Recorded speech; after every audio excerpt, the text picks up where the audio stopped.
కలిసి పనిచేసి ఆనాడు ఉమ్మడి రాష్ట్రం కావచ్చు, తెలంగాణ ప్రాంతం కావచ్చు, సమస్యల పరిష్కారంలో తనదైన పాత్రను శ్రీపాదరావు గారు పోషించారు.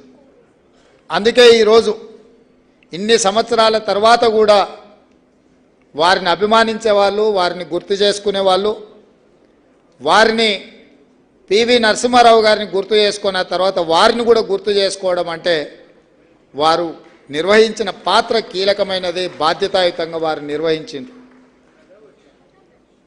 వారి వారసత్వము నేను అప్పుడప్పుడు కొన్నిసార్లు కొంతమంది మీద మేనేజ్మెంట్ కోటా అని అప్పుడప్పుడు చతుర ప్రదర్శిస్తుంటా. మొదటిసారి రావడానికి మాత్రమే అది పనిచేస్తుంది.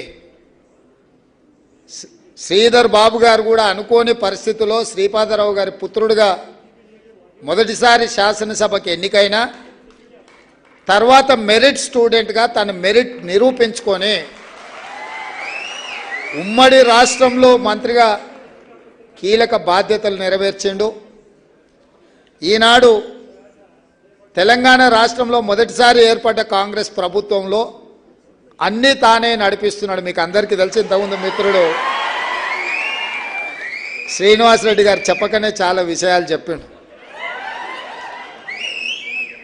ఇదే కాదు, సభలో మా స్పీకర్ గారు మేము కూడా ఎవరైనా అతిగా చేస్తే గొంతు నొక్కాలన్నా వారి అనుమతి ఉండాల్సిందే, వారి సైగలు ఉండాల్సిందే.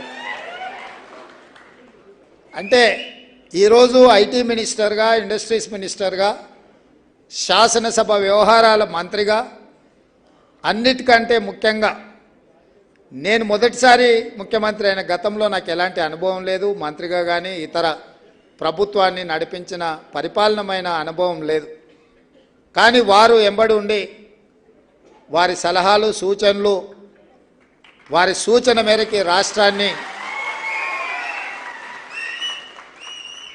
సంక్షేమం విషయంలో కానీ, అభివృద్ధికి పెట్టుబడులు తీసుకురావడం విషయంలో కానీ వారి అనుభవాన్ని, అదేవిధంగా వారికి ఉన్న నైపుణ్యాన్ని రాష్ట్ర ప్రభుత్వం పూర్తి స్థాయిలో ఉపయోగించుకునే ప్రయత్నం చేస్తున్నాం.